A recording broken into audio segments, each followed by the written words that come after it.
বলছে আমার বাবা তো মারা গেছে, এই জন্য আমার মন ভালো। ও বুঝতে পারছি না, পরিবারের অবস্থা দেখে, আমার স্ত্রীর অবস্থা দেখে, যে আমার বাবাও বেঁচে নেই, মারা গেছে।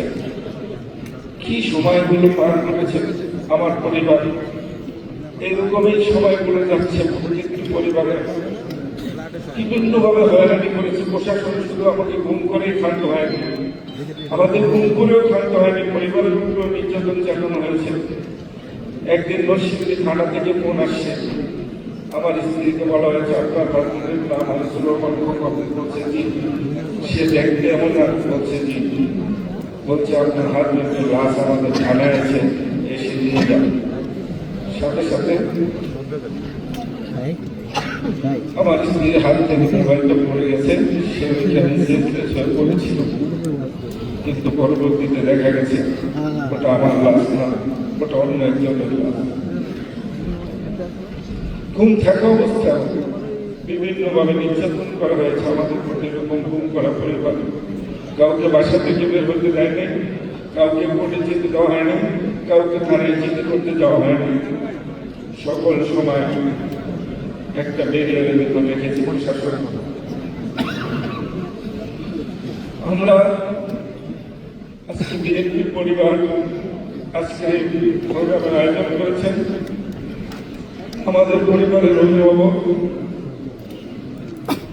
ছিলেন দেশনেত্রী বেগম খালেদা জিয়া, তিনি আজকে আমাদের মাঝে নেই,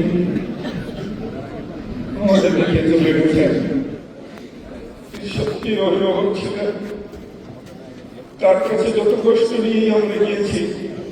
যখন রুম থেকে বের হয়ে আসছি তখন হাসি মুখে সবাই বের হয়ে আসছেন।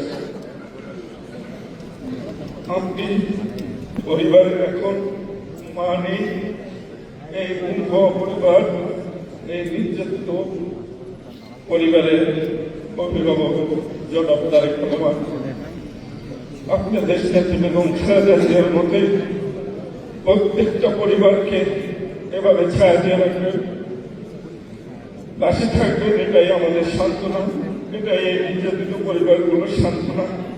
তারা জানে তার স্বজনকে আর ফিরে পাবে না। এই এক বছরে যেহেতু আমরা তাদেরকে খুঁজে পাইনি, আমরা জানি না তাদেরকে কোনোদিন খুঁজে পাবো কিনা। আপনি পাশে থাকবেন, ভালো থাকবেন, এই মানুষগুলো এই সান্ত্বনা দিয়ে বেঁচে থাকবে।